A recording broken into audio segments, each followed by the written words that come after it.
శ్వాస వ్యవస్థ. మనం పనులు చేయడానికి శక్తి కావాలి. ఈ శక్తి ఎక్కడి నుంచి వస్తుందో మీకు తెలుసా? పని చేసేటప్పుడు, ఆటలు ఆడేటప్పుడు, నిద్రపోయేటప్పుడు మనకు తెలియకుండానే నిరంతరం గాలిని పీల్చుకొని విడిచిపెడుతూ ఉంటాము. దీనినే శ్వాసక్రియ అంటాము. శ్వాస వ్యవస్థలోని భాగాలు మనం గాలి పీల్చడానికి, గాలిని విడిచిపెట్టడానికి ఉపయోగపడతాయి. ముక్కు, గాలిగొట్టం, ఊపిరితిత్తులు శ్వాస వ్యవస్థలోని భాగాలు. మనం ముక్కుతో గాలి పీల్చుకుంటాం. ఈ గాలి గాలిగొట్టం ద్వారా ఊపిరితిత్తులకు చేరుతుంది. ఒక జత ఊపిరితిత్తులు స్పాంజ్ లాంటి ఆకృతితో ఉరక్కుహరంలో ఉంటాయి.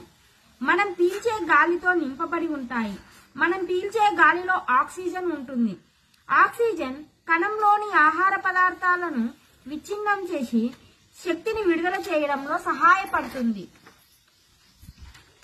ఉచ్ఛ్వాస సమయంలో ఊపిరితిత్తులు వ్యాకోచిస్తాయి.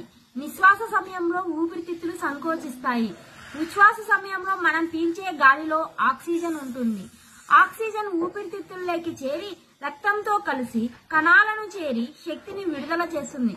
అప్పుడు ఉత్పత్తి అయ్యే కార్బన్ డైఆక్సైడ్, నీటి ఆవిరి ఊపిరితిత్తుల నుంచి బయటకు విడవడాన్ని నిశ్వాసం అంటారు.